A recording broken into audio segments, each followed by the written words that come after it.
Very good morning dear student. So आज आप लोगों के लिए मैं सेक्शन बी जो कल हमने सेक्शन ए किया था, आज आप लोगों के लिए सेक्शन बी में आप लोगों के लिए लाया हूं। तो सेक्शन बी में आपके 4 क्वेश्चन होगा और चारों क्वेश्चन जो है मैं अच्छी तरह से आप लोगों को समझाने जा रहा हूं। ठीक है, देखिए फर्स्ट क्वेश्चन है एन अर्थमेटिक प्रोग्रेशन। एक अर्थमेटिक प्रोग्रेशन है जिसमें टर्म दिया गया है, first term, second term, third term, यानी कि 5, 8, 11 और इसमें टोटल कितना टर्म होगा? 40 टर्म होगा।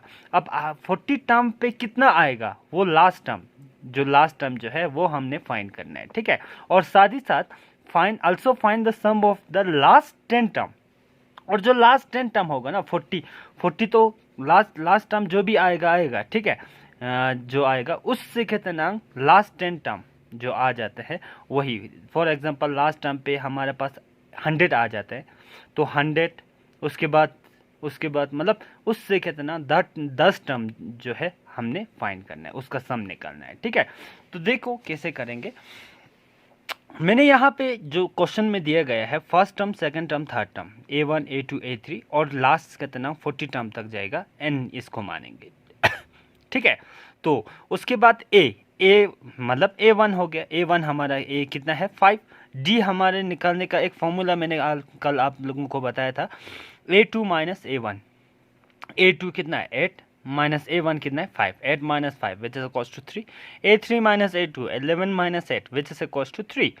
तो इसी के साथ A और D जैसे मिल जाते हैं। एक चीज़ आप लोगों ने याद रखना है, अर्थमेटिक प्रोग्रेशन का जितना भी टर्म निकलना चाहो निकल सकते हैं, मगर आपके पास ए और डी होना चाहिए, यानी कि first term and the common difference. ठीक है, ये दोनों होना चाहिए। तो हमारे पास ये दोनों मौजूद है। ठीक है, मिल गया है। तो इसके बाद कितना ए एन का फॉर्मूला, लास्ट टर्म का फॉर्मूला है A plus N minus 1 D. A N is equal to A हमारे पास 5 है, एन जो है हमें दिया गया है 40 माइनस 1, डी हमारे पास कितना है 3। तो which is equals to 5 plus 40 minus 1 39 into 3, 39 into 3 117 plus 5 122। लो, तो लास्ट टर्म हमें मिल जाता है 122।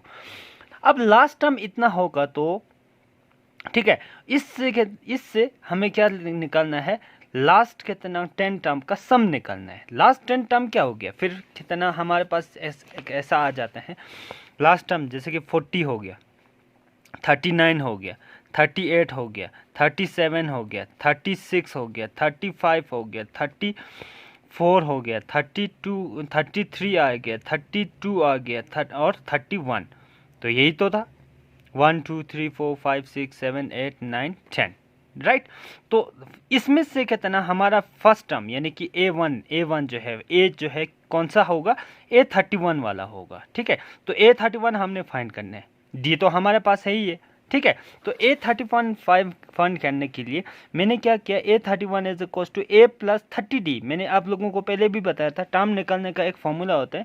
यहाँ पे 31 होगा तो यहाँ एक कम लिखना है। ठीक है, तो 30D, A प्लस कितना 30D। ए हमारे पास है 5 प्लस डी 30, तो ऐसे लिखा, डी हमारे पास 3 है। तो 30 इंटू 3 90, 90 प्लस 5 95, 95 5 जो है हमारा क्या रहेगा? A31 यानी कि ए रहेगा। ठीक है, अब इसी को हमने पुट करना है। एस एन का एक फॉर्मूला है n/2 A plus L. L मतलब होता है लास्ट टर्म। ठीक है, लास्ट टर्म हमें दिया गया है ना। एन हमारे पास लास्ट 10 टर्म का निकलना है, तो 10 डिवाइडेड बाय 2। ए हमारे पास अभी कितना आया 95 प्लस 122। 122 प्लस, पहले तो इसको कट कर दो, 2 1 सर 2, 2 5 सर 10, 5 इन दोनों को प्लस करने से 217 और 5 के साथ मल्टीप्लाई करेगा तो 1085 इस द कितना सम ऑफ लास्ट 10 टर्म आ जाता है। ठीक है, इसी के साथ ये चाहिए क्वेश्चन नंबर 7 कंप्लीट। ओके, अब उसके बाद जो है हम देखेंगे क्वेश्चन नंबर 8। क्वेश्चन नंबर 8 जो है आपका एप्लीकेशन ऑफ टेक्नोमेट्री में से दिए गए हैं। इसमें बताया गया है a tree is broke due to the storm in such a way that the top of the tree touch the ground. ये एनसीईआरटी में है, एनसीईआरटी बाबा की जय हो। ठीक है, तो देखिए एनसीईआरटी में से आपको दिया गया है एक ट्रीज होता है वो खतरनाक स्टॉर्म की वजह से टूट जाते हैं और टूटा हुआ पार्ट जो टॉप में होते हैं वो ऐसे करके गिर के नीचे आ जाते हैं, ठीक है। और नीचे आके ग्राउंड पे जैसे टच हो गया वहाँ पे एक एंगल बन जाता है 30 degree. Length of the broken upper part of the trees is 8 metre और अपर पार्ट का जो लेंथ जो टच होते हैं वहाँ से वहाँ तक कितना है 8 मीटर है। और find the height of the trees before it was broken. अब देखो इसमें कैसे। ओके देखो बच्चों, अब यहाँ पे आपको क्या दिया गया है, मैंने अभी बताया कि हाइट ऑफ द ट्रीज हमको फाइंड करना है बिफोर इट वॉज ब्रोकन, ठीक है। अब यहाँ पे मैं एक फिगर बनाने जा रहा हूँ। देखो ये एक ट्रीज है यहाँ से लेकर यहाँ तक, ठीक है। ड्यू टू स्टॉर्म की वजह से कितना ये टूट जाता है और टूटा हुआ पार्ट जो है इसी तरह गिर के आते हैं नीचे, ठीक है। और टॉप ऑफ द ट्रीज जो है यहाँ पे टच होते हैं। अब उसने बताया ये अपर पार्ट है जो टूटा हुआ पार्ट जो नीचे आया, ठीक है, ये वाला। उन्होंने बताया गया है कि अपर पार्ट जो है जो टूट के नीचे आया वो कितना मीटर है, 8 मीटर है। और हाइट यहाँ से यहाँ तक कितना है वो हमें पता नहीं है, वो हमने फाइंड करना है, एक्चुअल हाइट फाइंड करना है, ठीक है। तो ये और पहले इसको हमने फाइंड करना है, उसके बाद इसके साथ प्लस कर देना है कि नहीं है, क्योंकि ये वाला भी तो पार्ट है ना। तो ये दोनों कितना करना है। ये एनसीईआरटी जो क्वेश्चन दिया गया है हमारे पास 9.1 में से, उससे भी आसान है। देखो कैसे करना है। तो हमारे पास एक ट्रायंगल आ जाते हैं ABC। तो इन राइट ट्रायंगल ABC, AB जो मैंने ये चीज़ आप लोगों को पहले भी बताया था और जिसको पता नहीं है मैं फिर से बता रहा हूँ। जो आपको फाइंड करना है और जो आपको गिवन दिया है उन दोनों में डील करना है, ठीक है। तो ये हमें फाइंड करना है परपेंडिकुलर, इसको परपेंडिकुलर कहते हैं ना। और हाइपोटेन्यूज हमें दिया गया है, तो perpendicular upon hypotenuse AB upon AC, P upon H some people have कहते हैं ना, some people have. P upon H किसके बराबर है, साइन के बराबर है। साइन एंगल कितना दिया गया है, थीटा दिया गया है 30 डिग्री। तो यहाँ पे देखो AB हमारे पास x है, AC हमारे पास 8 है, साइन 30 डिग्री हमारे पास कितना आ जाता है 1/2। तो यहाँ पे देखो क्रॉस मल्टीप्लाइकेशन होगा 2 इंटू एक्स, 2x 8 1 सर 8। ये 2 मल्टीप्लाई इस तरफ लाएगा तो डिवाइड हो जाएगा, 8 divided by 2 which is equals to कितना आ जाता है 4। तो x हमारे पास 4 आ जाते हैं। तो टोटल लेंथ ऑफ द या हाइट ऑफ द ट्रीज जो है कितना आएगा, x हमारे पास 4 आ गया। 4 प्लस क्या करना पड़ेगा 8। तो total height of the trees is equals to 8 + 4 is 12 metre. ये हो गया आपका 8 क्वेश्चन कंप्लीट, ठीक है। अब इसमें और भी दिया गया है, ये भी मैं करने जा रहा हूँ।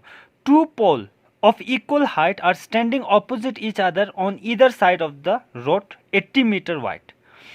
From the point between them on the road, the angle of elevation to the top of the two poles are respectively 60 degree and 30 degree. Find the distance of the कितना point from the two poles. अब यहाँ पे देखना, इसमें ये बताया गया है, हाँ देखिए, अब यहाँ पे मैंने पोल बनाया जो यहाँ पे AB और CD, ये 2 पोल है जो इक्वल हाइट है, ठीक है, इक्वल हाइट है। और ये दोनों जो है एक रोड के इस पर और एक रोड उस पर है जो 80 मीटर वाइड होगा। इस बीच में रोड के बीच में 2 एंगल बन रहे हैं, एक 60 डिग्री का और एक 30 डिग्री का, ठीक है। तो हमें बताया गया है कि ये कितने पोल का डिस्टेंस यहाँ से यहाँ तक कितना है और यहाँ से यहाँ तक कितना है वो हमने फाइंड करना है, ठीक है। तो 2 ट्रायंगल बन जाता है, एक ट्रायंगल ABO और दूसरा ट्रायंगल CDO वाला। तो सबसे पहले मैं ले रहा हूँ इन राइट ट्रायंगल ABO जिसमें परपेंडिकुलर है AB और बेस जो है BO है। AB upon BO perpendicular upon base to present beauty 10 आ जाता है 60 डिग्री का, ठीक है। तो AB हमारे पास नहीं है, BO भी नहीं है, इस इक्वल्स टू 10 60 डिग्री है √3। तो हमें ये निकलना था ना। तो BO हमने यहाँ रखा, ये मल्टीप्लाई है उस तरफ जाएगा तो डिवाइड हो जाएगा। ये कैसे हुआ देखो, यहाँ AB यहीं रहेगा, ठीक है, इससे इक्वल्स टू ये डिवाइड है उस तरफ जाएगा तो क्या हो जाएगा मल्टीप्लाई हो जाएगा, यानी कि BO √3। अब ये तो हमने क्या निकालना था, BO का वैल्यू निकालना है ना। तो ये मल्टीप्लाई है उस तरफ जाएगा तो क्या हो जाएगा डिवाइड। तो AB अपॉन कितना √3 is equals to BO। It's mean B O is equal to A B upon under 3, यही तो मैंने लिखा है। ठीक है, छोटे छोटे जो पार्ट जो है वो हमने मिस किया है। ठीक है, तो ये इक्वेशन फर्स्ट है। उसी तरह जो दूसरा ट्रायंगल है सी डी ओ, ये वाला ले रहा हूँ, C D upon D O is equal to C D upon D O, यंग परपेंडिकुलर अपॉन बेस आ जाएगा, which is equal to 30 degree, tan 30 degree. tan 30 degree हमारे पास है 1/√3। और थोड़ा सा यहाँ पे मैंने चेंज किया, डी ओ की जगह पे, डी ओ की जगह पे 80 माइनस बी ओ किया। हाँ सही है, 80 में से अगर हम बी ओ को हम माइनस कर देंगे तो क्या बचेगा, डी ओ ही बचेगा। ठीक है, तो यहाँ पे ये और ये मल्टीप्लाई, यहाँ लिखा 80 minus B O is into 1 करेगा तो 80 माइनस बी ओ आएगा। और बी ओ का वैल्यू भी है हमारे पास A B upon under 3, A B upon under 3 मैंने यहाँ पे पुट किया। ठीक है, उसके बाद ये माइनस है उस तरफ जाएगा तो क्या हो जाएगा, प्लस हो जाएगा, पॉजिटिव हो जाएगा, is equal to 80। A B और सी डी क्या था, याद करो क्वेश्चन में ए बी और सी डी दो पोल था, वो इक्वल है। तो यहाँ पे मैंने ए बी दोनों के जगह पे, सी डी के जगह पे भी मैंने क्या लिखा, ए बी लिखा और कॉमन ले लिया। यहाँ पे अंडर 3 बचा और यहाँ पे 1/√3 बचा। Under 3 into under 3, 3 plus 1 1 sir 1 upon under 3, तो 3 + 1 कितना होता है 4 अपॉन अंडर 3। ये मल्टीप्लाई है, उस तरफ जाएगा तो क्या हो जाएगा, डिवाइड हो जाएगा। तो डिवाइड को रेसिप्रोकल भी करते हैं, उल्टा हो जाएगा, अंडर 3 अपॉन 4, 4 1 = 4, 4 2 = 4, 20 सर 80, यानी कि A B is equal to 20/√3 आ जाएगा। ठीक है, अब ए बी का वैल्यू इतना आया, तो ए बी का वैल्यू अगर इतना आया हाइट ऑफ द पोल, हमें निकालना ये जो डिस्टेंस निकालना था। तो बी ओ, ए बी का वैल्यू अगर यहाँ पे पुट कर देगा फर्स्ट में तो बी ओ निकल जाएगा। ठीक है, तो यही मैंने किया, B O is equal to A B के जगह पे 20/√3 लिखा अपॉन अंडर 3 कैंसिल, यहाँ पे बी ओ का कितना डिस्टेंस आया 20 मीटर। अब बी ओ का 20 होगा तो टोटल कितना था, 80 था ना, ये चीज़ देखो, टोटल 80 था ना, 80 में से अभी वाला जो बी ओ का वैल्यू 20 था उसको माइनस कर दो, तो 80 में से 20 माइनस किया तो 60 मीटर, तो दोनों का डिस्टेंस निकल गया। ये हो गया क्वेश्चन कंप्लीट। ठीक है, okay, now question number 9। Question number 9 easy question है, P A and P B are the two tangent. ये जो पी ए है, थोड़ा रुकना, ये जो P A and P B जो है दो टेंजेंट है, टेंजेंट। ठीक है, जो कि to the circle with centre O, centre O के साथ कितना यहाँ पे क्या बन रहा है, एक सर्कल के साथ टेंजेंट बन रहा है P A and P B. ठीक है, if P A is equal to 6 centimetre, अगर पी ए हमें दिए गए है 6 centimetre, and angle A P B, angle A P B ये वाला जो है कितना दिया है 60 डिग्री। ठीक है, then find the length of the कॉट ए बी। अब ये कॉट, इसको कॉट कहते हैं ना, कॉट ए बी का लेंथ कितना होगा वो हमने फाइंड करना है। इसके लिए हमें ये जो ट्रायंगल है ए पी बी, ये कैसा ट्रायंगल है, ठीक है, आइसोसेलेस है, इक्विलैटरल है, ये क्या कैसा ट्रायंगल है वो हमने फाइंड करना है। ठीक है, तो देखो कैसे करेंगे। अब जैसे कितना हमें ये पता चला कि ये P A and P B जो है दो टेंजेंट है, टेंजेंट है, इसका मतलब ये पता चल जाता है, मैंने पहले भी बताया था एक थ्योरम में, exterior length of the tangent बराबर होते हैं। ये अगर 6 सेंटीमीटर है तो ये भी कितना होना चाहिए 6 सेंटीमीटर, इसको exterior length of the tangent कहते हैं। देख, ठीक है, तो in triangle A B P, इसमें मैंने लिखा अगर ए पी अगर हमारे पास 6 सेंटीमीटर है तो देयरफॉर बी पी भी कितना आएगा 6 centimetre, exterior length of the tangent. अब दो साइड बराबर आ जाते हैं, ये कितना कैसा ट्रायंगल बन जाता है, आइसोसेलेस ट्रायंगल। तो दोनों साइड, अगर दो साइड बराबर होगा तो दोनों एंगल भी तो क्या होगा, बराबर होगा ना, तो इसको भी x लेंगे, इसको भी x, let the equal angle भी x।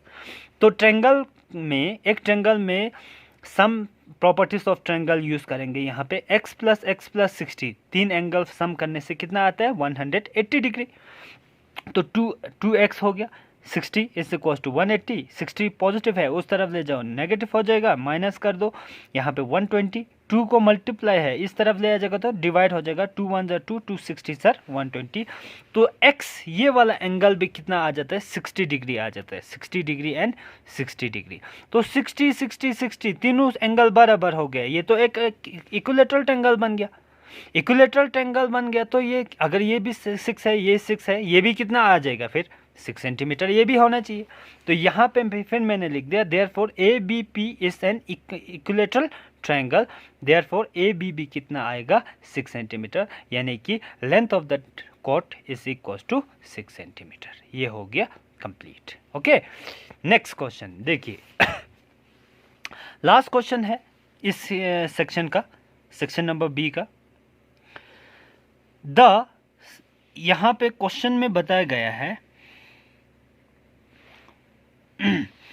the sum of the square of the three positive number that are consecutive multiples of 5 is 725. Find the three number. अगर हम 5 की मल्टीपल का, कंसेक्यूटिव 5 की मल्टीपल 3 पॉजिटिव नंबर को अगर square करके हम सम करते हैं तो कितना आता है 725।